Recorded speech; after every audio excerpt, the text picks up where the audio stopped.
So, what's going on in Minnesota right now, ladies and gentlemen? What basically started off as an independent journalist, Nick Shirley, going out and exposing the fraud in Minneapolis led to other people joining in. And eventually, you even had major corporate networks like CBS doing investigative journalism once again. Who knew? And now we have the FBI raiding over 20 daycares for the suspected fraud, ladies and gentlemen. And so we got a lot to break down, including Ilhan Omar in hiding and Tim Walz trying to take credit all of a sudden. But let's start with this.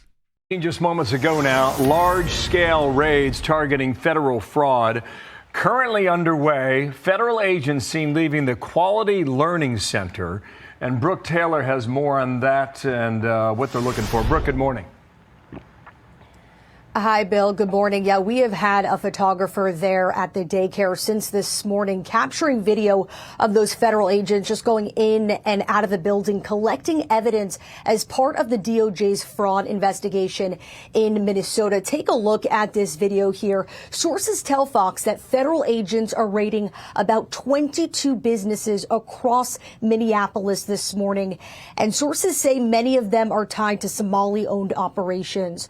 All of this comes after that viral YouTube video from Nick Shirley. It was back in December. In that video, he visited different child care centers. And you'll remember they were either closed or there were just no children inside, despite receiving state child care funding.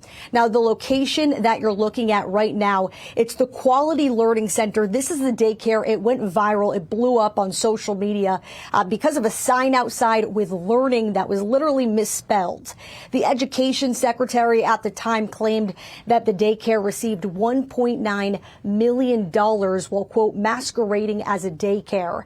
And then shortly after that, the Trump administration announced it was freezing child care funding to Minnesota and calling for a full audit of certain daycare centers.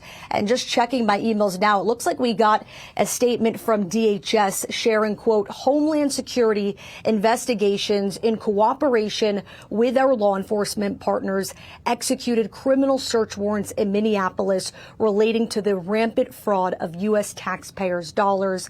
And as you could see there, federal agents still outside one of those daycare centers where they have been the last few hours. And all of this comes as Governor Tim Walz is expected to deliver his State of the State address tonight. And it obviously comes with a lot of questions over oversight.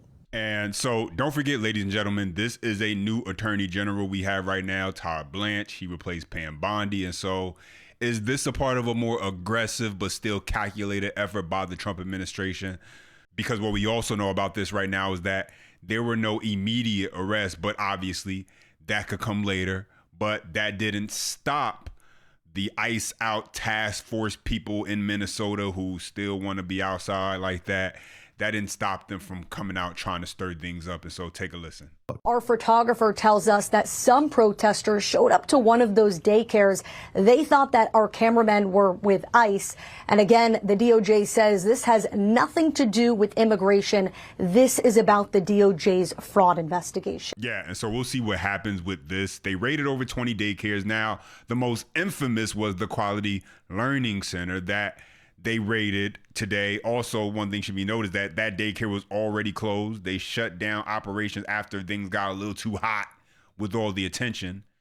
And so that leads us into the next clip where the Department of Children and Youth Families Commissioner Tiki Brown, I recall doing a video a while back because she said the facility was closed when they were open. And so now she's facing questioning from state lawmakers because there was a dispute over that daycare, like I said, being already closed, but then they weren't, and then they were, and then they weren't. And so let's get into that. Take a listen. Thank you. So, Commissioner, there's a lot of confusion about this. And this was one of the sites raided today by the FBI. So in your statement, you said that they had been closed. In the document I received from your office, it says they didn't close until January 6th of this year. So can you please walk us through this confusion and whether you said there was no fraud found at the Quality Learning Center when indeed it looks like they're being investigated for fraud by the feds right now. So can you please address this? Madam Chair and members, thank you for the question. When we received information on December 19th that Quality Learning Center intended to close voluntarily, and it was not at the result of any action of the agency. On December 29th, the clip that you showed, I referenced that it intended to close, and that was the information that we had at the time. When the licensing investigators visited that very same day, that's when we were told that the center intended to remain open. However, on January 6th, the center did request to close their license, and it was closed effective January 6th of 2026 and is currently not open. So they closed voluntarily. They were not shut down by your department. They were not shut down by our department. And you had no findings of fraud. I can have the Inspector General speak to some more information around that. There were several of the centers that were identified in the video that had active investigations ongoing, and the Inspector General can speak more to that. Thank you, Inspector General. Madam Chair, members, on December 30th of 2025, we imposed the limits on receiving public funds and stopped payments to Quality Learning Center. They notified us a little while after that they were closing, and they closed on January 6th. So we did not revoke their license or disqualify them, but we did stop CCAP payments to them. All right. Well, in the video, you had said they had closed. So I just want to point out that discrepancy. Representative Altendorf. Yeah, so was the state trying to cover their tracks? Were there people who worked in Minnesota who knew what was going on and they were trying to sort this whole thing out? There are still a lot of questions. One thing we do know is that Tim Walz, the governor, was in charge while all of this fraud was taking place. And here he is in a previous clip speaking to media about how the federal government was not interested in prosecuting fraud in Minnesota. They don't even have any people working at these agencies, so they request the data and they don't go anywhere. The people who are the attorneys that should actually be prosecuting on ICE cases, the lead prosecutor quit yesterday. Fraud is a long forgotten thing for everybody except me and people in Minnesota who know we need to prosecute it and do what's right. The federal government lost all their prosecutors. The federal government sent us no one who's an expert in fraud prevention or fraud discovery or fraud prosecution. They sent untrained people on the streets to push people down or to try and follow teachers home. Those things are not making anybody better. Yeah, and so Tim Walz should be the last person saying anything. The fraud happened on his watch, and the reality is the fraud wasn't really that complicated or covered up. It was pretty obvious to see what these people were doing. But now Tim Walz is trying to take credit, ladies and gentlemen, get this, for the raids, as he's announcing that if you commit fraud in Minnesota, you will be caught, which is laughable coming from him. But let's take a listen. So the fact that they're ongoing is tremendous. But, you know, we had this message up, this tweet up from Tim Walz, where he seems to be not only backtracking, but doing a complete 180, where he's actually taking credit for the raids. Walk me through this psychology here. Well, not only this, this actually happened. These raids happened on the morning of Governor Tim Walz, his final State of the State address, Jack. He's announced he's not seeking a third term. But you're right, these ex-posts are really quite something to see. He's kind of taking credit, saying this is what happens when state and federal agencies work together. We all can remember how he has done everything he can to make sure that doesn't happen, especially when it came to Operation Metro Surge. But I think a little too late on many of these points, praising the raids today, claiming that cracking down on fraud is a priority is what he's saying. But yeah, his speech tonight is at 7 o'clock, his final one as governor of Minnesota. Kind of some irony, I think, here with the timing of all of this. Perhaps some intentionality as well. The idea, though, that he, I mean, obviously, okay, let's just go back to the timeline.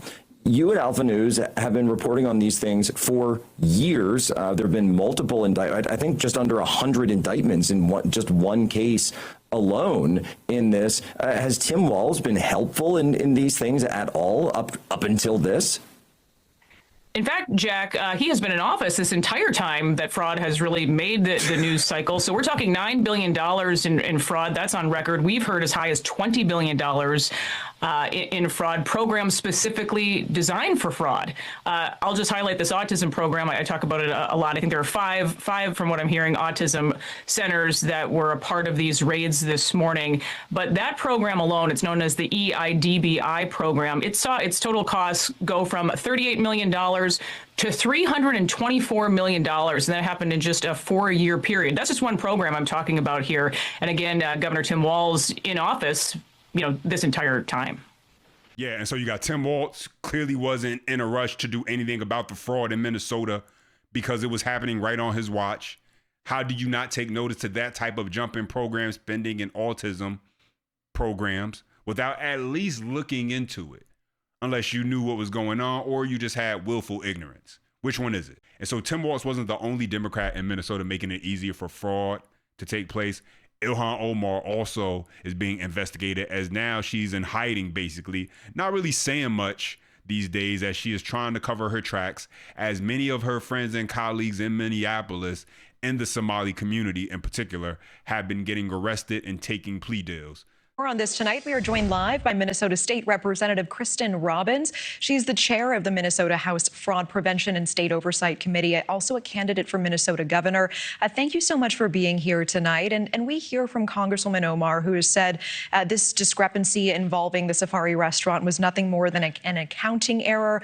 She has said that this is all just a partisan stunt. What is your response to those comments? Well, I take issue with that. This is not a partisan stunt. This is billions of Minnesota tax dollars and federal tax dollars, because it's a federal school meals program, that have been stolen. And she had a close relationship with some of the fraudsters who owned the Safari restaurant.